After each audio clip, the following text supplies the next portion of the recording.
of the United States government.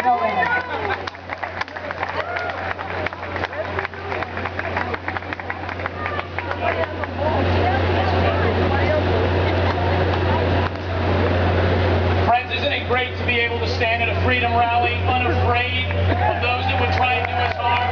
Isn't that amazing? God bless the USA. God bless our men and women in uniform that are keeping us safe here today and that have for generations.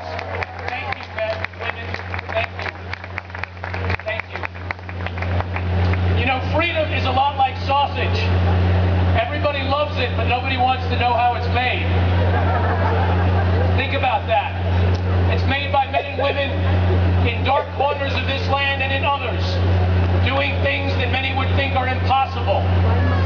Friends, I want to bring your attention to a man named Michael Spann. Some of you might remember. Mike Spann was the first American killed in the War on Terror when we started to counterattack. It was November 25th, 2001. Mike had already served as a Marine Corps officer, and then he had gone and became a paramilitary with the CIA. And he was in Afghanistan. And he was the first American face. And he was the first name that you might remember when we started to take the fight to the enemy. In that time, sadly, his story has been joined by almost 5,000 men and women in Iraq, over 1,500 men and women in Afghanistan, and tens of thousands of wounded that we know will need care for the rest of their lives. But Mike Spann knows what my friends and brother know and believe with every bit of our hearts today. That this country is worth fighting for, that this country is worth protecting, and if need be, this country is worth dying for. Hear, hear. Those are somber words. Those are somber words on a somber day, friends. I was just a couple blocks up from here on September 11th, 10 years ago. I'd already fought in the first Gulf War. I was on my way to work. I saw the buildings burning and I knew that we were at war again. I shaved my head. By the time I went home, my wife knew what was going to happen. I'd gone to the storage place, got my gear, and I was going back into the Marines 10 years later. They said I was too old. They said I was too old.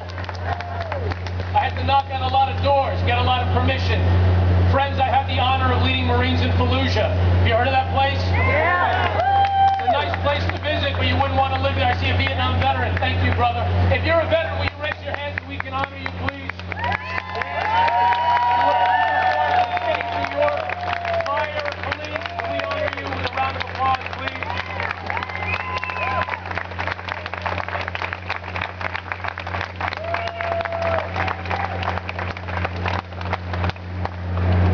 One of the biggest casualties in this fight that we've been in for over a decade is the truth. There are those that are working every day to change, to distort, and to deny the truth. The truth about who our allies are, like Israel. The truth about what really happened on September 11th. The truth about who really attacked us.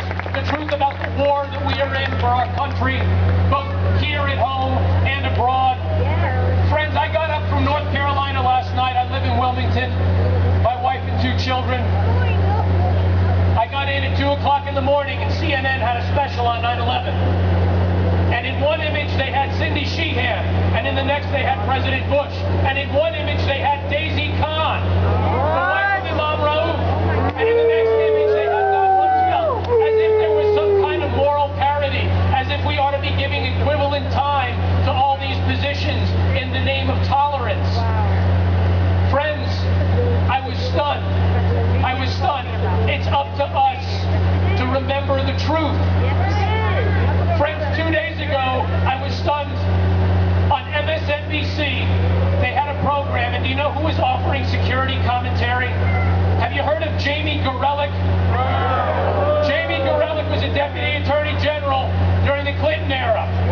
Jamie Gorelick was responsible in 1996 for authoring a FISA memo that in essence separated the FBI's criminal and investigation and intelligence divisions.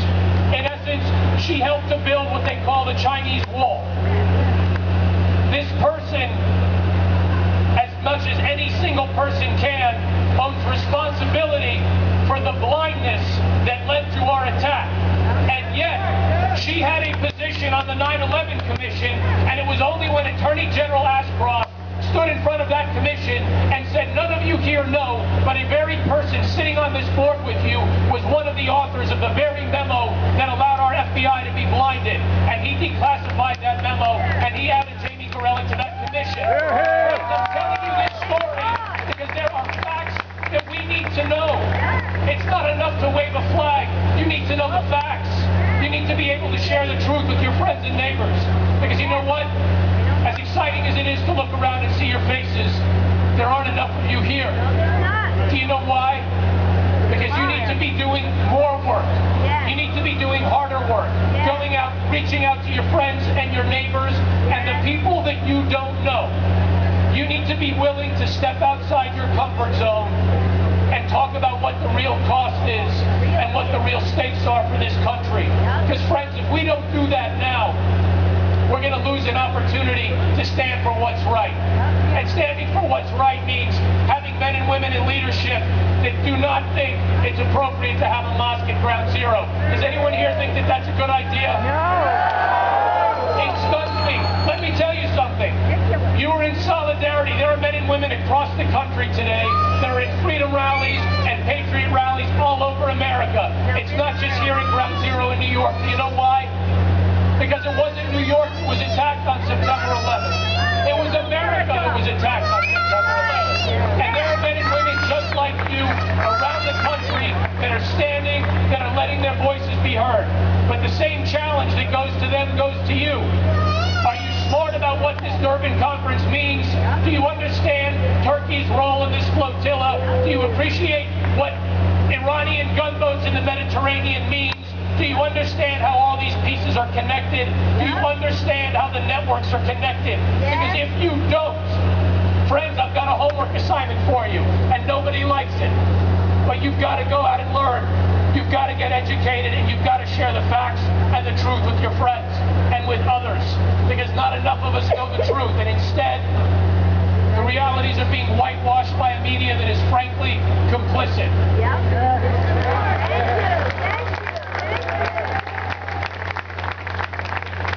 People will tell you this because they're afraid that they're going to be labeled, and when you get labeled, friend, you get marginalized. And that's what they've tried to do to various grassroots elements around the country. I don't care what political party you are. I don't care what race or religion you are. I know that you love America because you're holding American flags and you've chosen to be here, even though you know there's a heightened terror alert. You are not afraid, and you are going to come and talk about what's important to you, and you are going to defend those values, and you are not going to back down, were you?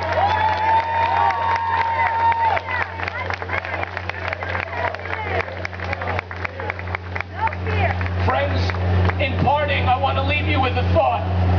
And it's John 15:13, that no man has greater love than when he's willing to live his life for a brother.